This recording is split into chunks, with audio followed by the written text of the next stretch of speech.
than 2 weeks have passed since anyone has seen or heard from Abbi.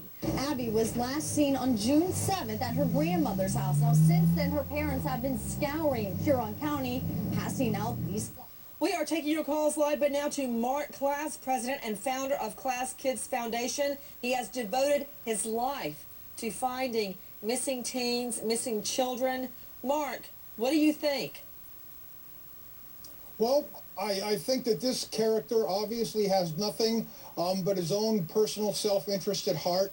He's disdainful of her loving parents. He doesn't want her to be near her friends. He didn't even want her to go to New York, the most fabulous city in the world. And now her fabulous summer has been marginalized to the point where she's sitting in a room somewhere waiting for this creep to make good on his promise. And I'm only hoping, and I'm quite sure after listening to Sergeant Fulton, that law enforcement has taken the steps necessary to intervene when he does show up to tell her everything is okay. To Lauren Howard, psychotherapist joining us out of New York. Dr. Howard, what's concerning me right now, I know all about the battered women syndrome. I know all about controlling spouses, boyfriends, and so forth. I didn't realize it could start so young in life. You know, it's funny, Nancy, I remember you and I talking about this very subject years ago on a different program. It requires a person to want to be overtaken, for their will to want to be overtaken. If your self-esteem is low, you allow someone in. You know, it's the old sort of Eleanor Roosevelt quote, no one can make you insecure without your consent. It's the same thing with someone who is sort of subject to a Svengali kind of control. And so there's something in Abbi that has allowed someone to take control, if in fact that's what's occurred. Well, you know, back to her parents, Rose and Jim Obermiller, I do not blame any aspect of Abbi in the least, because women, grown women that succeed in business, that succeed in all areas of their life, can be victims of batterers, verbally, psychologically, physically. Men that come in, and it can be the reverse, but it's rare, and seem to take over their life. And they go, okay, but this girl, your girl, has everything going for her. She's beautiful. She's a straight-A student. She has great dreams. She's athletic. She's a volleyball star. Tell me something. How did she get hooked up with this guy? And let me repeat, he is not a suspect in this case. He has not been named person of interest. He is charged with obstructing the case and not being honest with the police. But how did she get hooked up with this guy? Well, when he first showed up, I was nervous about it, because he's 20 years old, well at that time 19, and she was only 16 then. And we allowed him to come to the house, just at the house when we were there. And I guess I was just trying to keep the peace.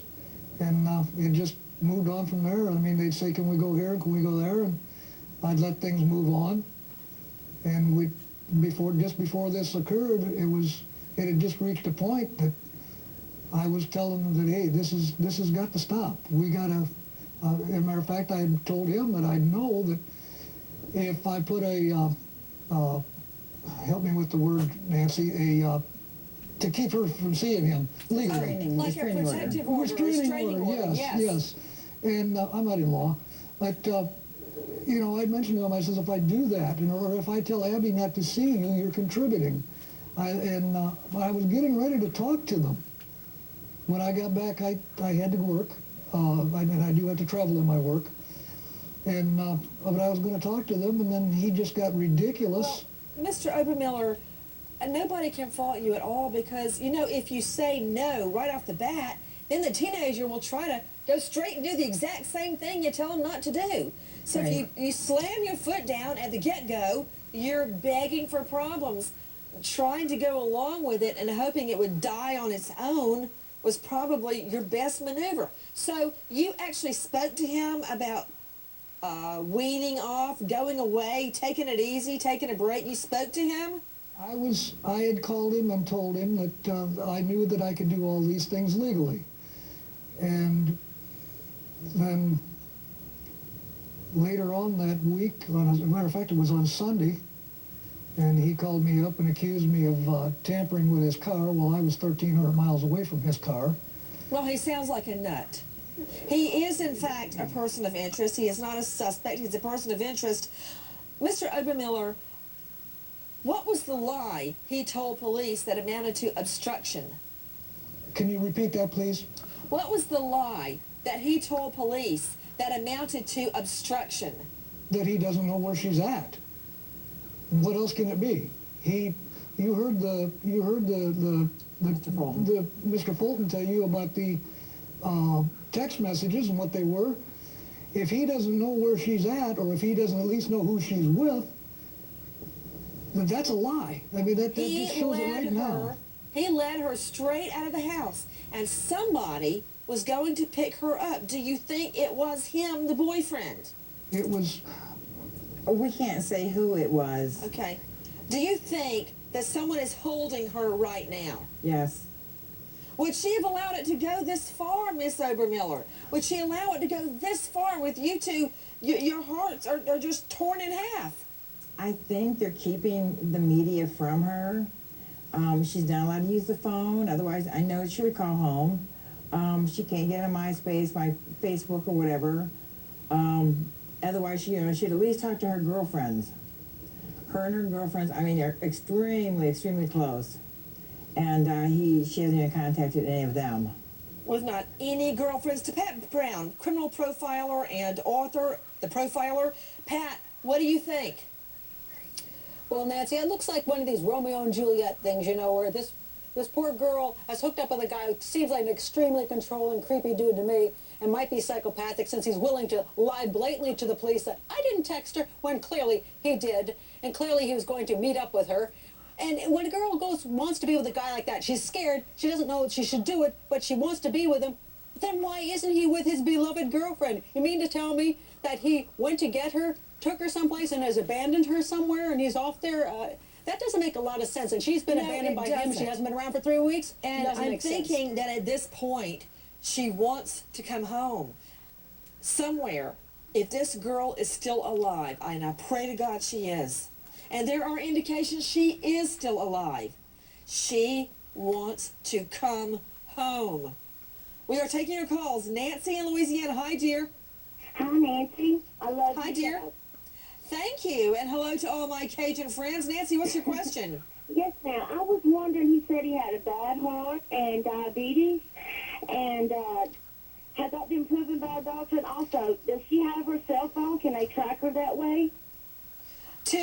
Back to the parents, Jim and Rose Obermiller. What's all this business about him having a bad heart and diabetes? He's only 21. How does he know he's got a bad heart? I heard about the diabetes. I knew nothing about the bad heart. He had I claimed doubt his doctor anxiety did attack. either. Anxiety attack. That's what yes, that's why he was at the hospital, the day of June 7th. They said his glucose was up, but I have sugar too, and it doesn't affect my judgment. I don't think it would affect a lie detector test, Mr. and Mrs. Obermiller. And I assume the police are tracing and pinging her cell phone. Correct? They got the cell phone records. I think he broke the cell phone, or maybe they just shut it off, but you cannot get through her phone whatsoever. Let's unleash the lawyers. Randy Kessler, Atlanta. John Malwellian, L.A. What about it, Randy Kessler? What's your advice to this young man? My advice is that he's at a fork in the road, and he can do one of two things. If he knows anything, come clean. It won't be as hard on him. He's got a long life to live. He's got a choice to make. If he's done something terrible, he needs to lawyer up, clam up, and see what kind of deal he can cut. But if she's still alive, she can still be helped. He needs to do what he can now. What about it, Manuelian? I absolutely agree. He should not take that polygraph test. His lawyer should advise him to keep his mouth shut, stay away from trouble. Yeah, you too. If it were your daughter, you wouldn't be saying that. You're right. I do have. I have a daughter, but I'm speaking from the perspective as an attorney. You know, you two. You both go. Yeah, you're right. What do you think Yoram Vandersloot's father told him? He said clam up, and Yoram didn't, and he's in trouble. You gotta take your lawyer's advice. He's in trouble for another murder, and he drove his father, the judge, to an early grave. Everybody, we are taking your calls. Tip line 419-663-6780. Many people believe this girl is alive.